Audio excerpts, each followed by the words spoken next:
Hepburn फुरुता जुनको 18 जनवरी 1971 4 जनवरी 1989 एक 17 वर्षीय जापानी हाई स्कूल की छात्रा थी जिसका अपहरण, बलात्कार, अत्याचार और हत्या कर दिया गया।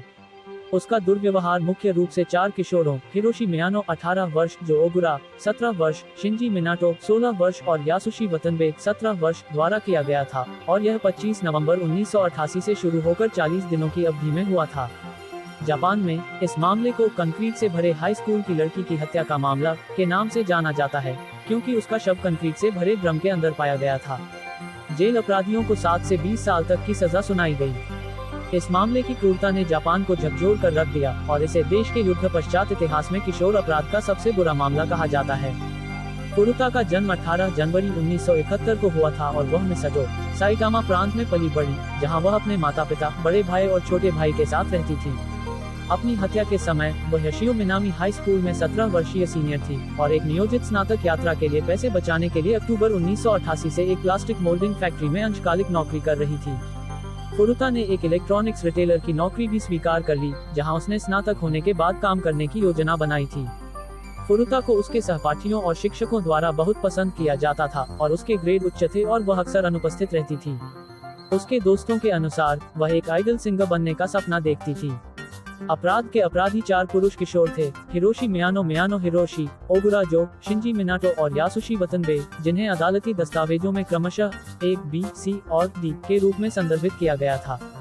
2 अन्य, टेटेसुओ नाकामुरा और कोइची इहारा को G और L कहा जाता था। समूह के चारों सदस्यों ने 1988 की गर्मियों में हाई स्कूल छोड़ दिया था और चिनपिरा, निम्न श्रेणी के याकुजा के रूप में संगठित अपराध में शामिल हो गए थे। उन्होंने टोक्यो के अदाची में मिनाटो के परिवार के घर को एक अड्डे के रूप में इस्तेमाल करना शुरू कर दिया। अक्टूबर से वे चोरी, पर्स स्नैचिंग और कार चोरी, हमला और बलात्कार सहित विभिन्न अपराधों में लिप्त हो गए। 8 नवंबर को समूह ने अदाची में एक 19 वर्षीय महिला का अपहरण कर लिया और वहां एक होटल में उसके साथ सामूहिक बलात्कार किया। 27 दिसंबर को फुरुता के कारावास के दौरान समूह ने अदाची में एक और 19 वर्षीय महिला का अपहरण कर लिया और एक मोटल में उसके साथ सामूहिक बलात्कार किया। 25 नवंबर 1988 की शाम को मियानो और मिनाटो स्थानीय महिलाओं को लूटने और बलात्कार करने के इरादे से अपनी मोटरसाइकिलों पर मिसाटो के आसपास घूमे और फुरुता को देखा, जो अपनी अंशकालिक नौकरी से घर लौट रही थी।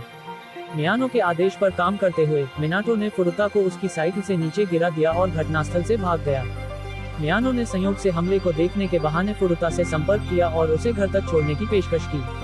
उसे धोखा देने और उसका विश्वास जीतने के बाद मियानो फुरुता को पास के एक गोदाम में ले गया और उसे धमकाया, याकुजा का सदस्य होने का दावा किया और कहा कि वह उसे तभी छोड़ेगा जब वह उसके आदेशों का पालन करेगी। उस रात मियानो फुरुता को टैक्सी से अडाची के एक होटल में ले गया, जहां उसने उसके साथ बलात्कार किया।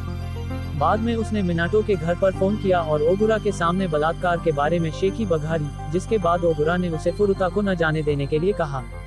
26 नवंबर की सुबह मियानो फुरुता को होटल के पास एक पार्क में ले गया, जहां ओगुरा, मिनाटो और वतनबे इंतजार कर रहे थे। उन्होंने उससे कहा कि वे जानते हैं कि वह कहां रहती है और अगर उसने भागने की कोशिश की तो याकुजा उसके परिवार को मार देगा। मिनाटो ने फुरुता को अडाची में अपने घर की दूसरी मंजिल पर एक कमरे में सामूहिक बलात्कार करने के उद्देश्य से कैद करने की अनुमति देने पर सहमति व्यक्त की। फुरुता को अगले 39 दिनों तक बंदी बनाकर रखा गया। 27 नवंबर को फुरुता के माता पिता ने उसके लापता होने के बारे में पुलिस से संपर्क किया।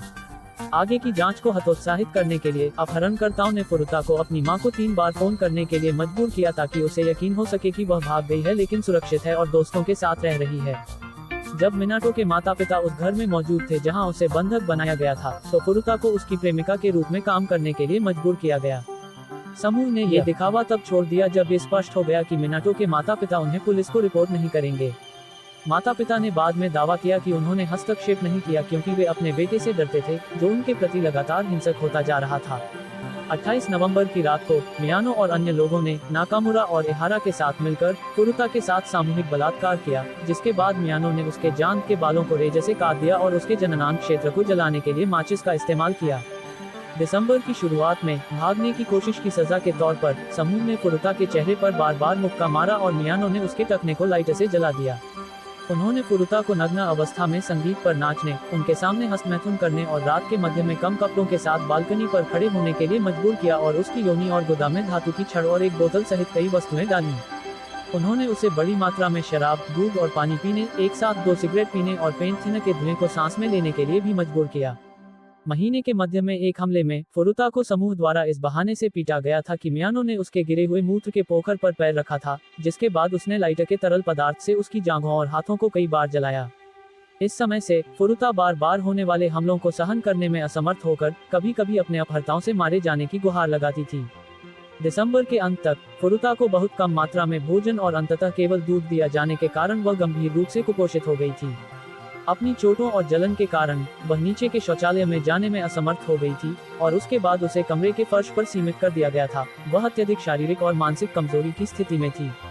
बार बार पिटाई के कारण उसका रूप रंग काफी बदल गया था। उसका चेहरा इतना सूज गया था कि उसे पहचानना मुश्किल था और उसके संक्रमित घावों से दुर्गंध आने लगी थी। 4 जनवरी 1989 को पिछली रात महजों के खेल में पैसे हारने के बाद मियानो ने फुरुता पर अपना गुस्सा निकालने का फैसला किया। उसने एक मोमबत्ती जलाई और उसके चेहरे पर गर्म मोम टपकाया, उसकी पलकों पर 2 छोटी मोमबत्तियां रखी और अपना मूत्र पीने के लिए मजबूर किया। फुरुता को उठाकर लात मारी गई। वह एक स्टीरियो यूनिट पर गिर गई और ऐंठन का दौरा पड़ने लगा। उन्हें खून से सना होने से बचाने के लिए समूह ने उसे अपनी मुट्ठी और लोहे की एक्सरसाइज बॉल से पीटने से पहले अपने हाथों को प्लास्टिक की थैलियों में ढक लिया और कई बार उसके पेट पर बॉल गिराए। मियानो ने फुरुता पर लाइटर का तरल पदार्थ डाला और उसे आग लगा दी। उसने खुद को बुझाने के लिए कमजोर प्रयास किए, लेकिन अंत में हिलना बंद कर दिया। हमला लगभग 2 घंटे तक चला, जिसके बाद सुबह 10 बजे फुरुता की मौत हो गई। उसकी मौत के 24 घंटे से भी कम समय बाद मिनाटो के भाई ने उसे बताया कि फुरुता मृत प्रतीत होती है।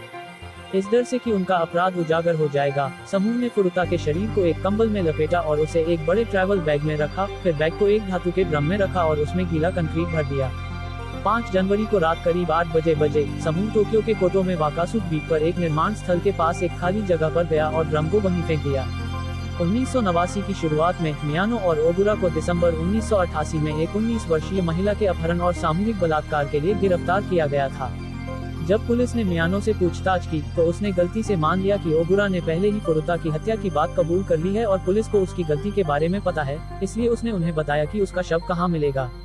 पुलिस शुरू में उसके कबूलनामे से हैरान थी, क्योंकि वे उससे एक अलग महिला की हत्या के बारे में पूछताछ कर रहे थे। फुरुता के शव वाला ड्रम 29 मार्च को बरामद किया गया था और उसकी पहचान उंगलियों के निशान से की गई थी। मिनाटो, वतनबे मिनाटो के भाई नाकामुरा और एहारा को भी गिरफ्तार किया गया। अदालत ने दोषियों की पहचान गुप्त रखी, क्योंकि वे सभी 20 वर्ष से कम उम्र के किशोर थे। शुक्ल बुनशुन टैब्लॉइड के पत्रकारों ने उनकी पहचान उजागर की और उन्हें प्रकाशित किया, ये तर्क देते हुए कि अपराध की गंभीरता को देखते हुए आरोपी अपना नाम गुप्त रखने के अधिकार के हकदार नहीं हैं। जुलाई 1990 में सभी को दोषी पाया गया और टोक्यो जिला न्यायालय ने यौन उत्पीड़न, कारावास, बलात्कार, हमला, हत्या और शव को छोड़ने के उद्देश्य से अपहरण के लिए सजा। चारों ने अपील की। जुलाई 1991 में 3 को टोक्यो उच्च न्यायालय द्वारा लंबी अवधि की सजा सुनाई गई। हिरोशी मियानो को मूल रूप से 17 साल जेल की सजा सुनाई गई थी और फिर 20 साल की सजा सुनाई गई। जापान में आमतौर पर दी जाने वाली सबसे लंबी सजा आजीवन कारावास से कम, जिसे अभियोजन पक्ष ने मांगा था। मियानो के माता पिता ने अपने परिवार के घर को बेच दिया और फुरुता के माता पिता को मुआवजे में 50 मिलियन लगभग $350,000 आज $8 लाख का भुगतान किया, जिसे उनके बेटे के बचाव ने एक कम करने वाली परिस्थिति के रूप में प्रस्तुत किया। परीक्षण में अदालत द्वारा आदेशित मनोवैज्ञानिक मूल्यांकन ने स्थापित किया कि मियानो को सीखने की विकलांगता थी, जो उसके मस्तिष्क के कार्य को खराब नहीं करती थी, लेकिन उसके भावनात्मक विकास में देरी करती थी। 2009 में रिहा होने के बाद उन्होंने अपना अंतिम नाम बदलकर योकोयामा रख लिया। जो ओगुरा को 5 से 10 साल की जेल की सजा सुनाई गई थी। 1999 में उन्हें रिहा कर दिया गया और उन्होंने अपना अंतिम नाम बदलकर कामिसाकु रख लिया। रिहा होने के बाद उन्होंने आईटी की नौकरी की, लेकिन अपने अतीत के बारे में अपने आसपास के लोगों को पता चलने के बाद वे संगठित अपराध में शामिल हो गए। 2004 में ओगुरा को ताकातोशी इसोनो पर हमला करने के आरोप में गिरफ्तार किया गया था, जो एक परिचित था और जिसके बारे में उन्हें लगता था कि उनकी प्रेमिका के साथ संबंध हैं। ओगुरा ने इसोनो को अपनी कार की डिक्की में धकेल दिया और उसे मिसाटो में अपनी मां के बार में ले गया, जहां उसने 4 घंटे तक उसके साथ मारपीट की। ओगुरा को अपराध के लिए 4 साल की जेल की सजा सुनाई गई और 2009 में उन्हें रिहा कर दिया गया। शिंजी मिनाटो को मूल रूप से 5 से 6 साल जेल की सजा सुनाई गई थी और फिर से 5 से 9 साल की सजा सुनाई गई। उनके माता पिता और भाई पर आरोप नहीं लगाया गया था। 1998 में रिहा होने के बाद मिनाटो अपनी मां के साथ रहने लगे। 2018 में मिनाटो को एक वाहन पार्किंग स्थल पर विवाद के दौरान कावागुची, साइटामा की एक सड़क पर एक 32 वर्षीय व्यक्ति के कंधे पर धातु के डंडे से प्रहार करने और चाकू से उसकी गर्दन पर वार करने के बाद हत्या के प्रयास के संदेह में गिरफ्तार किया गया था। 2019 में मिनाटो को 1 साल और 6 महीने जेल की सजा सुनाई गई, जिसे 3 साल के लिए परिवीक्षा के साथ निलंबित कर दिया गया। यासुशी वतनबे को मूल रूप से 3 से 4 साल की जेल की सजा सुनाई गई थी और फिर से 5 से 7 साल की सजा सुनाई गई। उन्होंने इस फैसले के खिलाफ जापान के सुप्रीम कोर्ट में अपील की, लेकिन जुलाई 1992 में उनकी अपील को अस्वीकार कर दिया गया। उन्हें 1996 में रिहा कर दिया गया और वे अपनी मां के साथ रहने के लिए अपने गृहनगर से चले गए। जब से यह मामला पहली बार मीडिया में रिपोर्ट किया गया, टोक्यो मेट्रोपॉलिटन पुलिस विभाग को आम जनता से कई कॉल और पत्र मिले, जिसमें मांग की गई कि अपराधियों को कड़ी सजा दी जाए, जिसमें आजीवन कारावास या मृत्युदंड शामिल है। टोक्यो पब्लिक प्रोसिक्यूटर्स ऑफिस, जिसने मुकदमे के दौरान मियानो के लिए आजीवन कारावास की मांग की थी, की आलोचना अन्य अपराधियों के लिए आजीवन कारावास की मांग न करने और न ही मृत्युदंड की मांग करने के लिए की गई थी। टोक्यो डिस्ट्रिक्ट कोर्ट को भी कई कॉल और पत्र मिले, जिसमें उसकी सजा के कथित हल्केपन की आलोचना की गई। हालांकि असाही शिंबुन अखबार द्वारा सर्वेक्षण किए गए अधिकांश कानूनी पेशेवरों ने कहा कि मिसाल के आधार पर सजाएं उचित थीं। 1988 के नागोया युगल हत्या मामले, नागोया अबेक्कू सत्सुजिन जिकेन के मुकदमे में नागोया जिला न्यायालय ने मुख्य प्रतिवादी एक 19 वर्षीय लड़के को जून 1989 में मौत की सजा सुनाई और दूसरे प्रतिवादी एक 17 वर्षीय लड़के को आजीवन कारावास की सजा सुनाई। इस मामले की तुलना फुरुता मामले से की गई। निहोन विश्वविद्यालय में कानून के प्रोफेसर हिरोशी इटाकुरा ने टिप्पणी की कि सजा में अंतर पीड़ितों की संख्या में अंतर द्वारा समझाया गया था। नागायामा मानक के तहत जापान में मृत्युदंड के लिए इस्तेमाल किया जाने वाला कानूनी मानक, एक हत्या पीड़ित का मतलब है कि आजीवन कारावास या उससे कम दिया जाता है, जबकि 2 पीड़ितों को सीमा रेखा वाला मामला माना जाता है। इटाकुरा ने ये भी कहा कि नागोया मामले में अभियोजन पक्ष ने स्पष्ट इरादे और पूर्व चिंतन किया था, जबकि फुरुता मामले में हत्या का इरादा अधिक अस्पष्ट था। फुरुता का अंतिम संस्कार 2 अप्रैल 1989 को हुआ। समारोह के दौरान उनकी एक सहेली ने उनके हाई स्कूल के सहपाठियों द्वारा लिखित एक श्रद्धांजलि भाषण दिया, जिसमें कहा गया था, जून-चान, वापस स्वागत है। मैंने कभी सपने में भी नहीं सोचा था कि हम इस तरह फिर मिलेंगे।